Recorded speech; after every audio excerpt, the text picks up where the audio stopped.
मित्रों, भीमराव अंबेडकर के जीवन की जब भी चर्चा होती है, दो शब्दों को बड़े ही वजनदारी से बोला जाता है। अखबार में कोई आर्टिकल हो, फेसबुक की पोस्ट हो, भीमराव के जीवन से जुड़ी कोई भी किताब लिखी गई हो, कोई दलित नेता भाषण दे रहा हो या कोई मोटिवेशनल स्पीकर ज्ञान दे रहा हो, ये शब्द जरूर आते हैं। दोस्तों, संविधान निर्माण का सच जानना चाहते हैं तो लास्ट में आई बटन पर क्लिक करें। तिष्ट भारत चैनल में आपका स्वागत है। मैं आपका भाई TSR। मित्रों, तो मैंने भी सोचा कि इन दो शब्दों का भीमराव के जीवन से कोई नाता भी है या नहीं, और कितनी सच्चाई है। थोड़ा रिसर्च कर ली जाए तो मैंने भी अंबेडकर के जीवन को खोजना शुरू किया तो कहानी बिल्कुल विपरीत ही निकली। भीमराव के जीवन से जुड़े तथ्यों से ही दो बड़े शब्दों की कलई खुल गई। बंधुओं कहते हैं, सच खोजने के लिए कहीं जाना नहीं पड़ता, एक बड़े झूठ में ही सच कहीं ना कहीं छुपा हुआ होता है। बस आपको वैसी पैनी नजर रखनी पड़ेगी। पहला शब्द है अछूत। दोस्तों, इस शब्द को अंबेडकर ने खूब भुनाया, समाज में एक वैमनस्यता की दीवार खड़ी कर दी। जितनी सांसें अपनी पूरी जिंदगी में भीमराव सकपाल ने ली भी नहीं होंगी, उससे ज्यादा बार इस शब्द को भुनाया। मित्रों, अंबेडकर का पूरा नाम भीमराव रामजी सकपाल था। नाम से ही पता चलता था अंबेडकर का जन्म जहां हुआ वो उनका पैतृक जन्म स्थान नहीं है, क्योंकि महाराष्ट्र और दक्षिण भारत में ही पुत्र अपने पिता के नाम को अपने नाम के साथ जोड़ता है, जैसे PV नरसिम्हा राव, HD देवेगौंडा। अब आप समझ गए, मध्य भारत में या उत्तर भारत में ये प्रथा नहीं होती। महाराष्ट्र के रत्नागिरी के पास अंबाबाड़ी गाँव में उसके बाप दादा का गांव था। अंबेडकर का जन्म 1891 में मध्य प्रदेश राज्य के इंदौर जिले के महू तहसील में हुआ था। महू अंग्रेजों की बहुत बड़ी सैनिक छावनी थी और आज भी भारतीय सेना की छावनी है। सवाल ये उठता है कि भीमराव का परिवार महाराष्ट्र छोड़कर क्यों भागा। अछूत शब्द की पहेली इसी क्यों में छुपी है। दोस्तों, अंग्रेजों ने हमारे देश को 100 साल से भी ज्यादा गुलाम बनाए रखा। हजारों लोगों ने अपनी जान गंवाई, तब जाकर आजादी मिली। इनमें से कुछ लोग ऐसे भी थे जो अपना स्वाभिमान बेचकर अंग्रेजों की चाटुकारी करते थे। भीमराव का परिवार उनमें से एक था। भीमराव के बाप का बाप, जिसका नाम मालोजी सकपाल था, अंग्रेजों की सेना में रिटायर्ड हवालदार था और बाप रामजी सकपाल था और वो सूबेदार बना। सूबेदार मतलब पूरी एक सैन्य टुकड़ी का सेनापति, और अंग्रेज किसी अनपढ़ आदमी को अपनी सेना में सूबेदार नहीं बना सकते। इसलिए भीमराव का एक झूठ के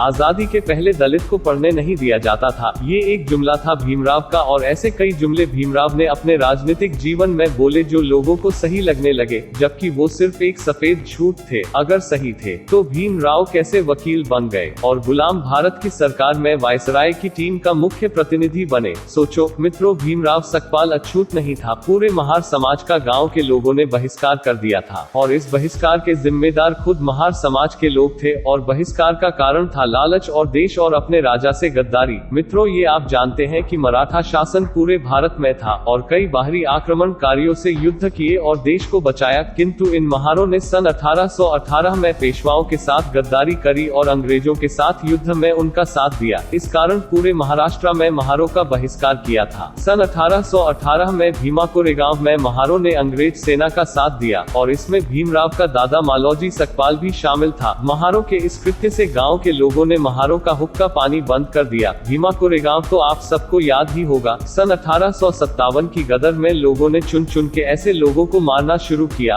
जो भारत में रहकर पैसे और जमीन की लालच में अपने देश से गद्दारी कर रहे थे। तभी भीमराव का परिवार महाराष्ट्र छोड़कर भागे और अंग्रेजों की सैनिक छावनी में आकर रहने लगे। तब तक ये बात पूरे भारत में फैल चुकी थी कि महार समाज का बहिष्कार हो चुका है। भीमा कोरेगांव का वो स्मारक विजय स्तंभ नहीं, कलंक का निशान है। भीमा कोरेगांव लड़ाई का सच अगले वीडियो में आपको बताऊंगा। दोस्तों, झूठ जोर जोर से चिल्लाने पर सच नहीं बन सकता। सकपाल ये बात भूल गए। क्षत्रिय समाज से बराबरी करने के लिए ये एक झूठे युद्ध की कहानी इस देश के वामपंथी इतिहासकारों ने रची। मित्रों, हमारे देश में कुछ लोगों को आरक्षण की तरह सम्मान और इज्जत भी मुफ्त में चाहिए, लेकिन वो ये भूल गए कि सम्मान और इज्जत अपने स्वाभिमान को सहेज कर कमाई जाती है, उसको किसी के पैरों की ठोकर में रखकर नहीं। और महारों ने यही किया, चंद सिक्कों और जमीन के टुकड़े के लिए अपना स्वाभिमान का सौदा कर बैठे। तभी भीमराव सबसे पहले 1 जनवरी 1918 को भीमा कोरेगांव गया था। अपने दादा के और पूर्वजों के कुकर्म को बड़ी चालाकी से 100 साल बाद आत्मसम्मान की लड़ाई बता दी। मित्रों, महार बहिष्कृत थे, अछूत नहीं। गद्दारी के कारण समाज से बहिष्कृत कर दिया गया था और इन गद्दारों का बहिष्कार सवर्ण समाज ने नहीं बल्कि दूसरे समाज के लोगों ने किया था। सकपाल ये बात जानता था, लेकिन अपनी कुटिल राजनीति से गद्दारी के कलंक को आत्मसम्मान की लड़ाई बताकर सवर्ण समाज के खिलाफ एक झूठा वामपंथी स्वांग रचा। अब आप समझ गए कि भीमराव अछूत नहीं था। दोस्तों, अगर सच में छुआछूत होती तो जिस सवर्ण गुरु ने अपना नाम दिया वो नाम अपना क्यों देते, श्री राम शबरी के झूठे बेर क्यों खाते। श्री राम के साथ गुरुकुल में निषादराज ने भी शिक्षा ग्रहण करी थी। मित्रों, उस ब्राह्मण ने ये सोचकर भीमराव का भला किया कि पूर्वजों की गलती की सजा ये बच्चे को क्यों मिले, लेकिन कहते हैं खून का असर जाता नहीं, एक ना एक दिन जोर मारता ही है। और 1918 में जोर मार गया। पूरी जिंदगी अंग्रेजों के यहाँ वकालत करी और जिंदगी भर सवर्ण समाज को कोसता रहा। आज जो भीमटे और अम्बेडकर आदि शिवाजी को अपना रहे हैं। छत्रपति शिवाजी के पुत्र संभाजी महाराज की भी मुखबरी इन्हीं महारों ने करी, जिस कारण संभाजी महाराज औरंगजेब के हाथ कैद हुए और मारे गए। दोस्तों, मुस्लिम लीग की तरह अम्बेडकर दलित के लिए अलग देश की मांग कर रहा था और एक और बंटवारे की मांग रखी, क्योंकि अंग्रेजों का हाथ इसके ऊपर था। एक बार सरदार पटेल से भी अम्बेडकर की इसी बात पर कहासुनी हो गई थी। तब सरदार ने साफ साफ कह दिया था, तुमको संविधान कमेटी में रहना है रहो, वरना इस्तीफा दो और चले जाओ, लेकिन अब देश का दोबारा विभाजन नहीं होगा। मित्रों, दूसरा शब्द है गरीब। दोस्तों, जिसका बाप नौकरी करता हो वो भी सूबेदार, तो गरीब कैसे हो सकता है। विचारणीय बात है। अम्बेडकर 14 भाई बहन थे। आदमी कमाने वाला, एक घर का खर्च कैसे चलता होगा। अब अम्बेडकर की कोई बचपन की फोटो देख लीजिए,